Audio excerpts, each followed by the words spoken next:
اللہ اکبر اللہ۔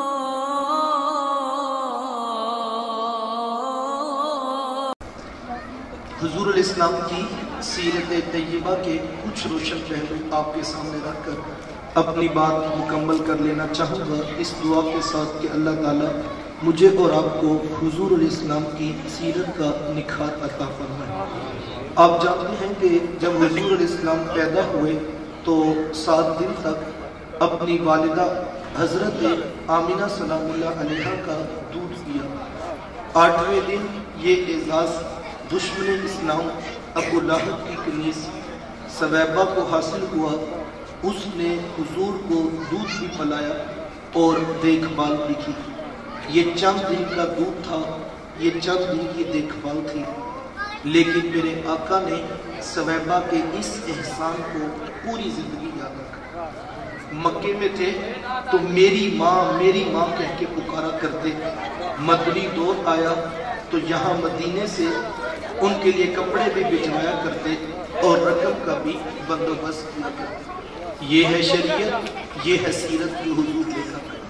حضور تشریف فرماتے کہ اپنی رضائی والدہ حضرت حلیمہ سعدیہ سلام اللہ علیہا کو اپنی طرف آتے دیکھا۔ بس میرے حضور کی نظر پڑی تو میرے آقا اٹھ کھڑے ہوئے، میری ماں پکارتے ہوئے اور دوڑ لگاتے ہوئے ان کے قریب پہنچے۔ پھر سر سے وہ چادر اتار کر نیچے زمین پر بچھا دی، جسے میں اور آپ کائنات کا قیمتی اثاثہ سمجھتے ہیں۔ اپنی والدہ کو اس چادر کے اوپر بٹھایا، کان لگا کر ان کی ساری باتیں سنی اور ان کے دکھڑے حل کر دیے۔ یہ ہے شریعت، یہ ہے سیرت جو حضور لے کر آئے۔ ایک دن فتح مکہ کا تھا کہ حضور علیہ السلام کے پاس حضور علیہ السلام کی رضائی خالہ حضرت حلیمہ سعدیہ سلام اللہ علیہا کی بہن ملنے کے لیے آئی۔ اپنی ماں کو پوچھا تو بتایا گیا ان کا تو وصال ہو گیا ہے۔ چھم چھم آنکھوں میں آنسو برسنے لگے، بار بار حضرت حلیمہ کی شفقتیں یاد کرتے اور ساتھ ساتھ روتے چلے جاتے۔ پھر اپنی خالہ کو رخصت کرنا چاہا۔ ایک گھوڑا ایک جوڑا 100 دینار دے کر میرے حضور نے اپنی خالہ کو رخصت کیا۔ یہ ہے شریعت، یہ ہے سیرت جو حضور دے کر۔ ایک دن حضور صحابہ کو نماز پڑھانے آئے، تاحد نگاہ صحابہ نے اٹھ کر حضور کا استقبال کیا۔ محبتوں برا یہ ہجوم عاشقاں دیکھا، آنکھوں میں بے ساختہ آنسو آگے، ایک ٹھنڈی آہ بری اور کیا فرمایا، لو ادرکت والدیا او احدہما، کاش آج میرے ماں باپ بھی زندہ ہوتے یا ان میں سے کوئی ایک ہی زندہ ہوتا، پھر میں لوگوں کو نماز عشاء پڑھا رہا ہوتا، اس میں سورہ فاتحہ کی تلاوت کر رہا ہوتا، پھر میری ماں کو میرے ساتھ کوئی کام یاد آ جاتا، وہ دروازے پہ آتی، چلمن سرکاتی، اپنے میٹھے اور پیار بھرے لہجے میں فرماتی، ابنی محمد، میرے بیٹے محمد میری بات تو سنو۔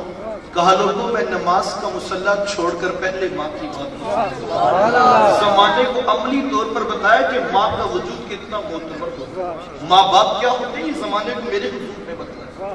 حضور تشریف فرماتے صحابہ بیٹھے تھے کہ ایک نوجوان حاضر خدمت ہو آ کر عرض کرتا ہے، حضور میں جہاد پہ جانا چاہتا ہوں۔ میرے آقا پوچھتے ہیں، احی الوالدہ کا، کیا تیرے ماں باپ زندہ ہیں؟ قال نعم، جی حضور زندہ ہیں۔ قال ففیہما فجاہد، فرمایا جاؤ ان کی خدمت کرو، یہ تمہارا جہاد ہے۔ ماں تڑپ رہی ہو، بیٹا جہادی تنظیم کے ساتھ جہاد کرتا پھرے، اللہ کی قسم عرش کا رحمان ناراض ہے۔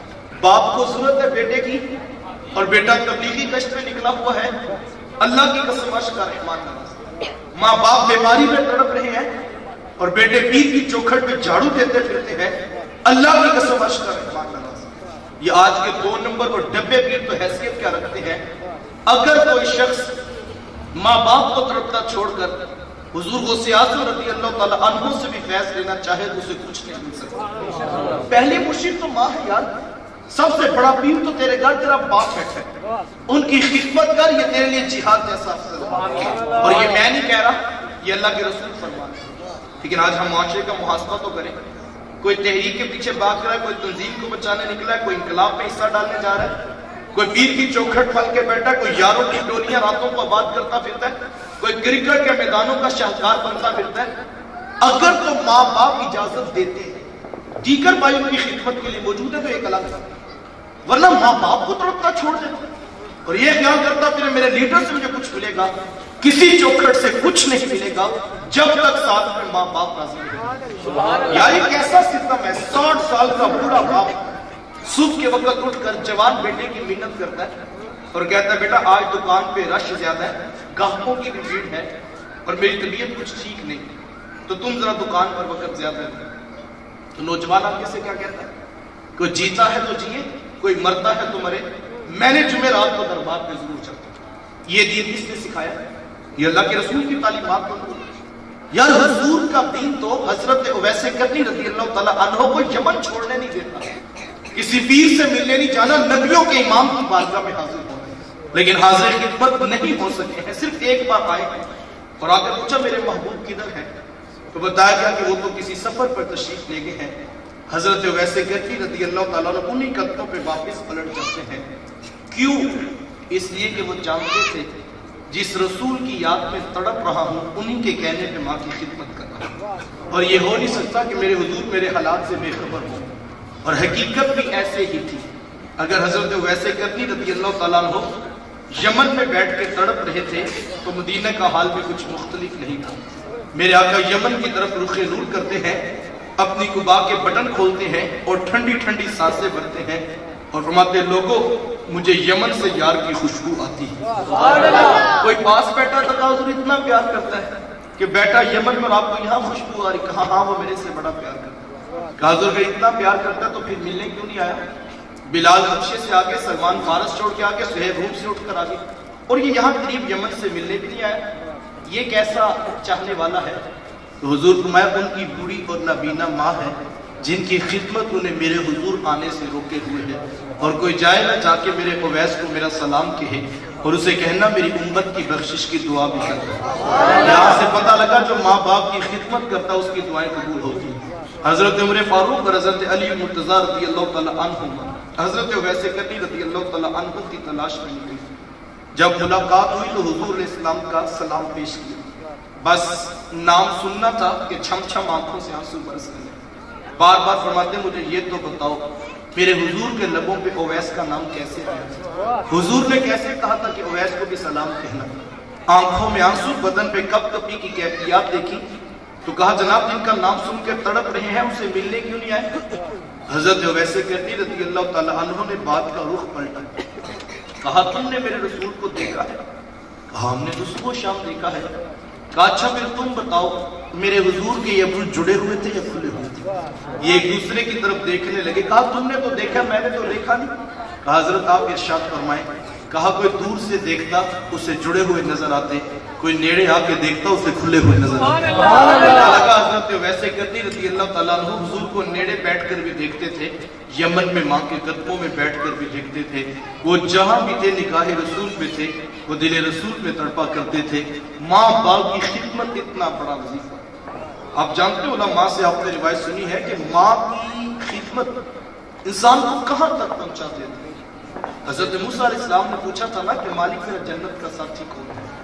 تو کہا موسیٰ فلاں بازار میں چلے جائیے، وہاں پر ایک قصاب ہے گوشت کاٹ کے لوگوں کو بیچتا ہے، وہ آپ کا جنت کا ساتھی ہے۔ حضرت موسیٰ علیہ السلام چل پڑے کہ جا کے دیکھوں تو صحیح وہ کون سے وظیفے کون سی عبادات کرتا ہے۔ جا کر دیکھا تو عام سا قصاب تھا، گوشت کاٹتا اور لوگوں کو بیچ دیتا اور قیمت موصول کرتا۔ ہاں جو ٹکڑوں سے اچھا لگتا وہ الگ کرتا۔ شام کو جب گھر واپس پلٹنے لگا تو اس نے الگ کیا ہوا گوشت پیک کیا اور وہ گھر کی طرف چل دیا۔ حضرت موسیٰ علیہ السلام بھی اس کے پیچھے ہو گئے۔ وہ گھر پہنچا، اس نے جا کر پانی میں شوربے کا تیار کیا گوشت، اور پھر جب کھانا پک گیا روٹی کو توڑ توڑ کر بھگو کے نرم کرتا اور پھر لقمے محبت سے بنا کر اپنی بوڑھی ماں کے منہ پہ رکھے۔ اللہ کے جلیل القدر پیغمبر حضرت موسیٰ علیہ السلام اس کے بیڑے میں بیٹھے تھے، جو سارا منظر دیکھ لے۔ پھر اس نے ماں کی خدمت کی، اس کی ٹانگیں دبائیں۔ جب اٹھ کر جانے لگا تو اس کی بوڑھی ماں نے آسمان کی طرف دیکھا اور اس کے بوڑھے لب ہلے، بڑھاپے کی وجہ سے آواز زیادہ نہ پیدا ہو سکی۔ تو حضرت موسیٰ علیہ السلام نے پوچھ لیا کہ تیری ماں کیا کہہ رہی ہے؟ اس نے کہا حضرت میری ماں بڑی سادہ ہے، جب رات شام آ کر یوں اس کی خدمت کرتا ہوں تو یہ آسمان کی طرف منہ کر کے کہتی ہے اللہ میرے پتر کو جنت میں موسیٰ کا ساتھ اور میں کہتا ہوں ماں تو بڑی سادہ ہے، کہاں کوہ طور پر بیٹھ کر ڈائریکٹ رب سے باتیں کرنے والے پیغمبر حضرت موسیٰ علیہ السلام، اور کہاں میرے جیسا عام سا قصاب۔ ماں یہ تو کوئی جوڑ ہی نہیں بنتا ہے، لیکن حضرت میری ماں بڑی سادہ ہے، یہ روزانہ مجھے ہنس کر یہی دعا دیتی ہے اور میں اس کا دل رکھنے کے لیے آمین کہہ دیتا ہوں۔ حضرت موسیٰ علیہ السلام اس کو رب پڑے کہا تجھے مبارک ہو، عرش کے رحمان نے تیری بوڑھی ماں کے لب قبول کر لیے اور پوری جنتوں میں موسیٰ علیہ السلام کے ساتھ کھڑا ہے۔ سارا فلسفہ نچوڑوں تو دو جملے کتنے بھاری ہیں۔ میرے حضور علیہ السلام نے ارشاد فرمایا لوگوں سن لو، رضا اللہ فی رضا الوالد و سخط اللہ فی سخط الوالد، میں جس کا باپ راضی ہے میں محمد ضمانت دیتا ہوں اس کا عرش کا رحمان بھی راضی ہے، اور جس کا باپ ناراض ہے اس کا عرش کا رحمان بھی ناراض ہے۔ کائنات کی قیمتی شاید جنت تھی، اس سے آگے کچھ نہیں، تو جنت جیسی نعمت بھی کھینچ کر کے ماں کے قدموں تلے بچا۔ ایک ایک رشتے کو تقدس میرے حضور نے دیا۔ بھائی کیا ہوتے ہیں یہ زمانے کو میرے رسول نے بتایا۔ حضور تشریف فرما کے صحابہ بیٹھے تھے، ایک ایک رشتے کو حضور اسلام نے محبتیں دی ہیں۔ بہنیں کیا ہوتی ہیں، بھائی کیا ہوتے ہیں، بیٹیاں کیا ہوتی ہیں، ایک ایک رشتے کو عزت میرے حضور نے دی۔ آپ جانتے ہیں حضور کا نہ کوئی سکا بھائی ہے نہ کوئی سکی بہن ہے، میرے حضور در یتیم ہے۔ سینہ صدر میں اکیلے پرورش پانے والے موتی کو در یتیم کہا جاتا ہے۔ حضور بطن آمنہ میں اکیلے پرورش پائی ہے، لیکن جب رضاعت کا شرط عطا کرتے ہوئے میرے حضور حضرت حلیمہ سعدیہ سلام اللہ علیہا کے ہاں تشریف لے گئے تو آپ جانتے ہیں ان کی ایک بیٹی تھی جن کا نام شیمہ یا شیمہ بتایا جاتا ہے۔ وہ رشتے میں میرے حضور کی رضائی بہن ہوتی تھی۔ قبیلہ بنو سعد کے رواج کے مطابق شام کو جب مائیں کھانا پکانے لگی تو بہنیں اپنے بھائی گود میں اٹھا کر باہر کھلے میدان میں آ جاتی۔ ہر بہن کی گود میں اس کا بھائی ہوتا اور اپنے بھائی کے حسن کے قصیدے پڑھ رہی ہوتی۔ اگر کسی کے بھائی کا رنگ کالا ہوتا وہ کہتی رنگ نہیں تو کچھ نہیں، حسن تو ہوتا ہی سارا رنگت میں، میرے بھائی کا رنگ دیکھو کتنا خوبصورت ہے۔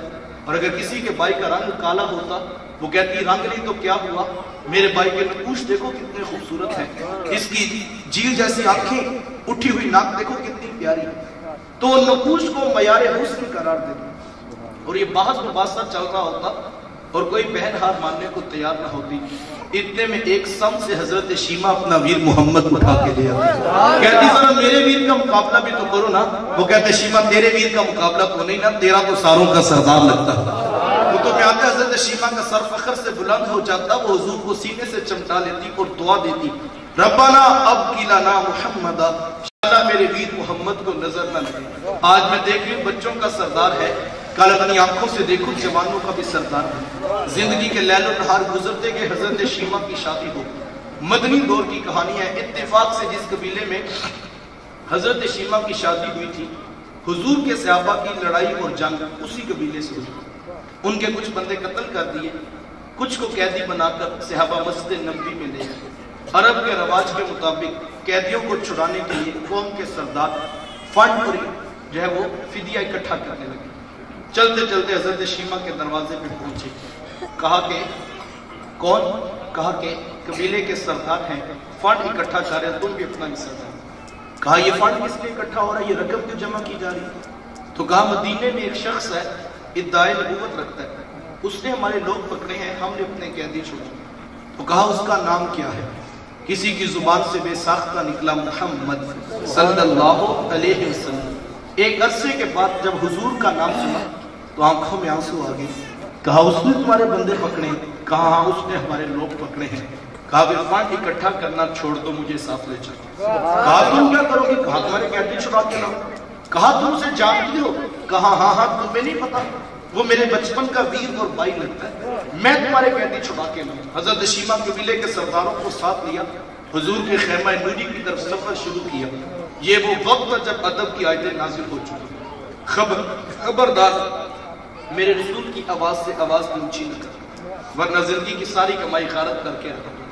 میرے محبوب کی چوکھٹ پہ آنا چاہتے یوں ہی اٹھ کر نہ آ جاؤ، بلکہ پہلے گھر جاؤ، کوئی چیز لو، پھر بازار میں آؤ، کسی فقیر کو صدقہ کرو، پھر میرے محبوب کی چوکھٹ پہ آؤ۔ تمہیں پتہ لگے تم کس عظیم بارگاہ میں حاضری کے لیے جا رہے ہو۔ صحابہ ننگی تلواروں سے در حبیب پہ پہرا دے رہے. حضرت شیمہ اس خیال سے کہ میں اپنے بھائی کو ملنے جاؤں، جب آگے بڑھنا چاہا تو پہرے داروں نے تلواریں سونپ دی. رک جا دیہاتی عورت، جانتی نہیں آگے پوچھا ہے رسول، آگے تو بغیر اجازت کے جبریل بھی نہیں جا سکتے تو. روایت میں ہے جب راستہ روکا گیا تلواریں سونپ دی گئی تو حضرت شیمہ نے یوں ہاتھ سے تلوار کو جھٹک کے کہا خلو سبیلی وعلموا انا اخت النبی، کہا میری راہیں چھوڑ دو، جانتے نہیں میں تمہارے نبی کی باجی اور بہن لگتی ہوں. بس یہ آواز کانوں میں پڑنا تھی. صحابہ کی آنکھوں پر پلکوں کی چلنے آ گئی، نگاہیں نیچے کر رہی، تلواریں پیچھے ہٹا دی. حضرت شیمہ پورے پروٹوکول سے حضور کے خیمہ نوری کے اندر داخل ہوئی. جب میرے حضور بہن کو آتے دیکھا، میرے حضور اٹھ کر استقبال کیا، مرحبا کہتے ہوئے پوچھا کہ بہن آج کدھر کو آنا ہوا؟ عرض کی حضور آپ کے بندوں نے ہمارے لوگ پکڑے ہیں، میں ان قیدیوں کو چھڑانے کے لیے آئی ہوں. سنو بھائیو، اللہ کے رسول نے کیا ارشاد فرمایا؟ حضور فرمایا میری بہن تو نے آنے کی زحمت کیوں گوارا کی؟ تو گھر بیٹھے پیغام بھیج دیتی، میں محمد تیرے کہنے پہ ساروں کو چھوڑ دیتا. زمانے کو عملی طور پہ بتایا کہ دروازے پہ بہن کا آنا کتنا معتبر ہوتا ہے. پھر چاند جوڑے، کچھ کوڑے، بہت سارا ساز و سامان جمع کیا، بہن کو رخصت کرنے کے لیے دروازے پہ تشریف فرما ہوئے. صحابہ نگاہیں نیچی کر کے حضور کے ادب پہ کھڑے تھے. حضور میں صحابہ جب بھی قیدی چھوڑا کرتا ہوں پہلے تم سے مشاورت ضرور کرتا ہوں. آج پہلا موقع ہے، میں قیدی بھی چھوڑ رہا ہوں اور میں نے مشورہ بھی نہیں کیا ہے. عرض کی اے بندہ نواز، آپ مالک کل کائنات ہیں، آپ جو چاہیں کریں. ہم کون ہوتے ہیں درمیان میں مشورہ دینے والے؟ لیکن حضور جی اتنا تو بتائیے، آج کون سی خاص بات تھی آپ نے مشورہ کرنا بھی ضروری نہیں سمجھا ہے؟ حضور فرمائے صحابہ آج میرے دروازے پہ میری بہن آ گئی تھی، اور جب بہنیں دروازے پہ آ جائیں اللہ کا رسول انہیں خالی نہیں چھوڑا کرتا. آج میں بھی بہن کا رشتہ رکھتا ہوں، آپ بھی بہن کا رشتہ رکھتے ہیں. ایک لمحے کے لیے تصور کیجئے ہم بہنوں کو کتنی عزت دیتے ہیں. دکھ، تکلیفیں، مصیبتیں، پریشانیاں تو اپنی جگہ رہ گئی. ہم تو اتنے صفاق ہو جاتے ہیں بعض اوقات کہ ہم بہنوں کی خوشیوں میں شریک بھی نہیں ہوتے. بہن بیٹے کی شادی کر رہی ہے لیکن بھائی نہیں آ رہے. پوچھے جناب کیوں؟ وہ کہتے ہیں جی اس نے ہم سے رشتہ کرتے وقت پوچھا نہیں. حضور والا سسرال میں کون کہتا ہے جا کے میکے والوں سے پوچھ کے اب پتر بیانے لگے کس کی طرح رشتہ. یہ تو برم ہوتا ہے. ماں بہنیں جو ہیں وہ سسرال والے کی گالیاں بھی سن رہی ہوتی ہیں، سخت باتیں بھی سن رہی ہوتی ہیں، اور بھائیوں کو کہتے ہیں بھائی ہم اپنے گھر میں بڑی سوکھی ہیں. تم ماں کا گھر آباد رکھنا، تم باپ کی چوکھٹ آباد رکھنا، ہمیں جائیداد کا حصہ بھی نہیں چاہیے ہے. بہنوں کو عزت دینے والا دین میرے حضور لے کر. بات لمبی ہوگی، میں وقت سمٹ گیا، میں آخری بات مکمل کرنا چاہوں گا. بھائی کیا ہوتے ہیں یہ زمانے کو میرے حضور نے بتایا. حضور تشریف فرماتے، صحابہ بیٹھے تھے کہ ایک نوجوان حاضر خدمت ہوا. آپ کا عرض کرتا ہے حضور میں کماتا ہوں اور میرا بھائی کماتا نہیں، رہتے اکٹھے ہیں، اخراجات سانجھے ہیں، تو میرے حصے کی کمائی بھی اس کی طرف چلی جاتی. اس طرح ایک کمانے والے بھائی نے نہ کمانے والے کی شکایت اللہ کے رسول کی بات میں پیش کی. آج گھر گھر کا یہی دکڑا ہے. جو زیادہ کماتا ہے وہ دوسروں کو خاطر پہ نہیں لاتا. بڑا بھائی چھوٹوں کے لیے بے پناہ محبت کے جذبات رکھتا ہو، لیکن بڑے کی آمدن تھوڑی ہو تو چھوٹے تانا دیتے ہیں کہ تو نے باپ کے بعد کون سی جاگیر بنائی ہے؟ تو کہتا ہے میری عزت نہیں کرتے، تیری عزت کس بات پہ کرے؟ بچوں کی فیسیں تو ہم تیرے کو دیتے ہیں، دودھ کا بل تو ہم پے کرتے، تو کہتا ہے میری عزت نہیں کرتے، تیری عزت کس بات پہ کرے؟ آج جس بھائی کے پاس دولت نہ ہو دوسرے بھائی اس کی عزت بھی نہیں کرتے ہیں. لیکن میرے حضور کیسا خوبصورت دین لے کر آئے. عرض کی حضور میں کماتا ہوں، میرا بھائی کماتا نہیں ہے، رہتے اکٹھے ہیں، اخراجات سانجھے ہیں، میرے حصے کی کمائی بھی اس کی طرف چلی جاتی ہے. میرے حضور بے ساختہ ارشاد فرمایا ہو سکتا ہے اللہ تجھے عزت تیرے اس بھائی کی وجہ سے دے رہا ہو جو کماتا نہیں. یہ کتنی بڑی بات ہے. یہ تو کرم ہوا تیرا ہاتھ دینے والا بنا دیا، لینے والا نہیں بنا. اگر تیرا ہاتھ لینے والا بنا دیتے تو کیا کر سکتا تھا؟ تو بھی تو سی ماں کا بیٹا، تو بھی تو سی باپ کیوں لاتا؟ تیری رگوں میں کوئی الگ سے خون تو نہیں دوڑتا، تیرے دماغ میں کوئی الگ سے سوچتے تو نہیں پھوٹتے. تجھے ڈگریوں پہ ناز ہے، تیرے سے بڑی بڑی ڈگریوں والے لوگوں کے آگے خاک چھانٹتے پھرتے ہیں. آج دولت کی بنیاد پر یوں رسوا کر دیا جاتا ہے. ساری برادری نیچے رہ گئی، پورا پنڈ تھلے رہ گیا، بھائی بہن بھتیجے بانجے سب نیچے رہ گئے. تیرا ستارہ اوجے سریا کی بلندیوں کو چھونے لگا. تجھے اونچا اس لیے تو نہیں کیا تھا تو M P A M L A وزیروں مشیروں کی دعوتیں جو ہے اڑاتا پھرے. تجھے اونچا اس لیے کیا تھا تو پلٹ کے نیچے پھر دیکھتا. جو بھائی بہن نیچے رہ گئے تھے ان کو کھڑا کرنے کا مزاج ہے۔ کسی دانشور نے کسی کروڑ پتی سے پوچھا تھا کہ جناب آپ کروڑ پتی کیسے بن گئے؟ آج ہر شخص سے چاہتا میرے پاس دولت کی فراوانی ہو، تو اس نے بڑا خوبصورت جملہ کہا آپ کروڑ پتی کیسے بن گئے؟ تو اس نے کہا میں نے اپنے نیچے والوں کو لاکھ پتی بنا دیا، قدرت نے مجھے کروڑ پتی بنا دیا۔ جو نیچے محبتیں بانٹتا، ہم سمجھتے ہیں کاروبار امیروں کے ساتھ کریں گے تو بڑی برکت ہو جائے گی، نہیں، غریبوں میں محبتیں بانٹو گے تمہارے رزق میں اللہ فراوانیاں دے گا۔ سلو کر لینے کا، معاف کر دینے کا، جوڑنے کا مزاج پیدا کیجئے۔ آج معاشرہ ٹوٹ رہا ہے، خاندان ٹوٹ رہے ہیں، برادریاں جو ہے وہ ٹوٹ رہی ہیں، خدارہ اپنے لہجوں میں نرمی پیدا کیجئے۔ بات کر لینا کوئی بڑے کمال کی بات نہیں، بات کو برداشت کرنا بڑے کمال کی بات ہے۔ ہر جگہ پر 2 جمع 2 کا جواب 4 نہیں نکالا جاتا، کبھی 2 جمع 2 کا جواب 0 آتا ہے، لیکن ساتھ میں بہن کا رشتہ بچ جاتا ہے۔ کبھی بھائی بچا لیے جاتے ہیں، کبھی رشتے بچا لیے جاتے ہیں۔ محبتیں بانٹو، پیار بانٹو، الفت بانٹو۔ ساری زندگی یہاں نہیں رہنا، یہ زندگی ایک بار ملی ہے، سلو کر کے مسکرا کر بانٹنے کا مزاج پیدا کیجیے۔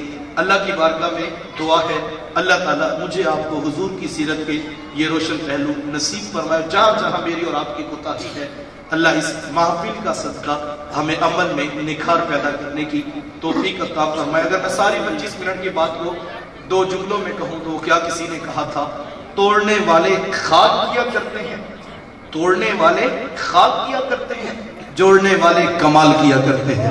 جوڑنا بڑا کام ہے، بڑے کام کی طرف قدم بڑھائیے، توڑ دے